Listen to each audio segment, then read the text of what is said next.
ಅದನ್ನು ನಾನು ಯೋಚನೆ ಮಾಡದೇ ಇರೋ ದಿನಾನೇ ಇಲ್ಲ ಸರ್. ರಿಲೀಸ್ ಆಗೋವರೆಗೂ, ರಿಲೀಸ್ ಆದಮೇಲೆ ಕೂಡ ಎಷ್ಟು ಅವರು ಸಂತೋಷ ಪಟ್ಟಿರ್ತಿದ್ರು ಆ ಒಂದು ಎಫರ್ಟ್ಗೆ, ನಾವು ಮಾಡಿರೋ ಕೆಲಸಕ್ಕೆ.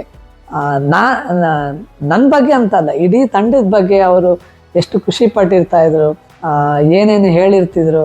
ಸುಮ್ಮನೆ ನಾವು ಜ್ಞಾಪಿಸ್ಕೊಳ್ಳೋ ಪಕ್ಕದಲ್ಲಿ ಕುತ್ಕೊಂಡವರು ಸಿನಿಮಾ ನೋಡ್ತಿರೋ ಹಾಗೆ ನಮ್ಮ ಇಡೀ ತಂಡನ ಅವರು ಭೇಟಿ ಮಾಡಿ ಎಲ್ಲರಿಗೂ ಆ ವಿಶಸ್ ಹೇಳ್ತಿರೋದನ್ನೆಲ್ಲ ನಾನು ಸುಮ್ಮನೆ ಹೀಗೆ ಒಂದು ಇಮ್ಯಾಜಿನ್ ಮಾಡ್ಕೊಳ್ತೀನಿ ಸರ್. ಅದು ಆ ಒಂದು ಟೈಮು ಆ ಇಮ್ಯಾಜಿನೇಷನ್ ತುಂಬ ಬ್ಯೂಟಿಫುಲ್ ಆಗಿದೆ ಸರ್. ಅದು ಭಾಳ ಖುಷಿ ಪಟ್ಟರು, ಅದರಲ್ಲಿ ಎರಡು ಮಾತಿಲ್ಲ ಸರ್.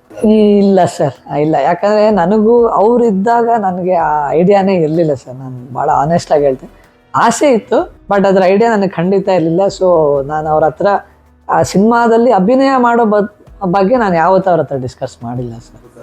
ಹೋಗಿದ್ದೆ ಸರ್, ತುಂಬ. ಅಪ್ಪು ಇಂದ ಹಿಡಿದು ಮಾಮನ ಶೂಟಿಂಗಲ್ಲಿ ಫಸ್ಟ್ ಟೈಮ್ ನೋಡಿದ್ದು ನನಗೆ ನೆನಪಿರೋಂಗೆ ಪರಶುರಾಮ್ ಸಿನಿಮಾ. ಅವರು ಒಬ್ಬ ಬಾಲನಟರಾಗಿ ಅಭಿನಯಿಸಿದ ಕೊನೆಯ ಸಿನಿಮಾ, ಅದರದ್ದು ನೆನಪಿದೆ.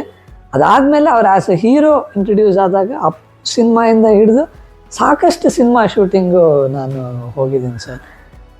ಬ್ಯೂಟಿಫುಲ್ ಟೈಮ್ ಸರ್ ಅದೆಲ್ಲ. ಈಗಲೂ ನೆನೆಸ್ಕೊಂಡ್ರೆ ತುಂಬ ಖುಷಿ ಆಗುತ್ತೆ. ಎಲ್ಲ ಅದು ಮತ್ತೆ ನಮಗೆ ಸಿಗಲ್ವಲ್ಲ ಅನ್ನೋ ಬೇಜಾರು ಕೂಡ ಇದೆ ಸರ್.